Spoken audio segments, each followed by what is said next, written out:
A sudden hush fell over the sunlit cafe as the world around her blurred, and Alara Kent felt her heartbeat thudding louder than the laughter echoing in her memory.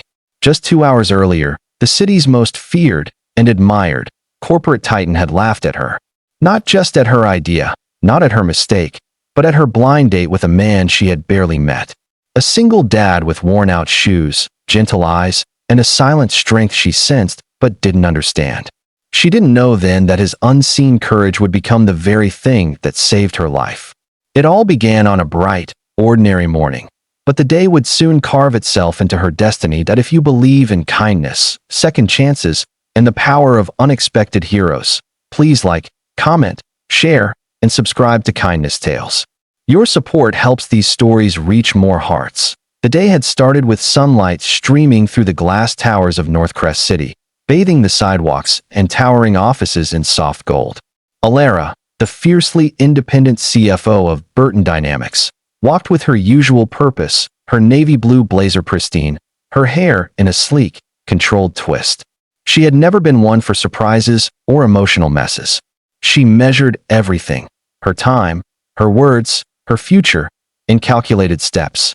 But today was different because her best friend had set her up on a blind date at the Magnolia Cafe, assuring her that she needed to meet someone who could soften the steel in her life. She was prepared for an awkward lunch, nothing more. But when she saw Rowan Hale waiting for her, a man with kind, tired eyes, a soft smile, and a toddler's cartoon sticker stuck to his wrist, she knew she was completely out of her element. His shirt was neatly ironed but clearly inexpensive, his watch old but clean, and his posture nervous yet grounded as if he were balancing invisible weight on his shoulders. There was something warm about him, something steady, something she wasn't prepared to face. But she didn't get to think much before her boss, CEO Vivian Crane, entered the cafe with her entourage.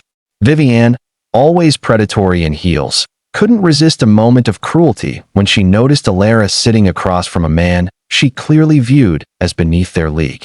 Her laugh cut through the cafe like broken glass, sharp and humiliating. She mocked the date loudly, belittling Rowan's appearance, his quiet demeanor, even the sticker on his wrist. Alara felt anger rising in her chest, but Rowan simply smiled patiently and said nothing. He didn't flinch. He didn't break. That composure stayed with her. Even long after Vivian walked away smirking, Alara apologized repeatedly, embarrassed by the entire situation, but Rowan waved it off with gentle warmth. He shared stories about his daughter, Mira, who loved drawing suns on everything, even on his wrist when he forgot to pack her crayons. He talked about being a paramedic turned part-time driver after Myra's health scare last year forced him to switch careers. There was vulnerability, yes, but also a quiet resilience in every word. For the first time in months, Alara felt herself breathe. After lunch, she walked back to her office, her mind swirling with thoughts of Rowan's unassuming strength and Vivian's cruelty. She hated that someone so genuine had been mocked because of her world, a world built on power, appearances, and merciless ambition. But she didn't know her own world was about to fall apart. Burton Dynamics had been under intense pressure for weeks due to a corruption scandal involving Vivian. Alara had begun investigating financial irregularities. She didn't trust Vivian anymore. She feared that exposure could ruin careers, and maybe even endanger lives, if the rumors of external criminal involvement were true. That afternoon, as sunlight poured through her office windows, she discovered a file that confirmed her worst fears. Money laundering, illegal partnerships, fraud, everything tied directly to Vivian. Alara felt her stomach tighten. She needed to leave the building, contact the authorities, and protect the evidence. But Vivian was faster. Moments later, Alara received a message requesting her presence in the basement level for an urgent team briefing. The wording was suspicious. Vivian never summoned people personally. The elevator ride down felt like descending into a trap. When the doors opened to a dim, nearly empty hallway, her instincts screamed danger. She turned to leave, but two of Vivian's hired security men emerged from the shadows, blocking her escape. Panic clawed at her chest as she backed away, but the men advanced steadily. She tried to run. Her heels slipped. The tablet containing the evidence fell from her hands and skidded across the floor. She lunged for the emergency staircase, but one man grabbed her. She fought wildly, her mind racing with fear, regret, and the thought that her life might end here because she dared to uncover the truth. Then, out of nowhere, a third figure burst through the stairwell door. Rowan, still in his simple shirt, still wearing the sticker on his wrist, still the gentle-eyed single dad who had sat with her just hours earlier. But now his face was hardened with purpose. He had been nearby on a delivery job and saw Alara rush into the building looking distressed. Something told him to follow. Something told him she needed help. And she did. The hallway erupted into chaos. Rowan's paramedic instincts merged with a deep, protective fury she had never imagined he possessed.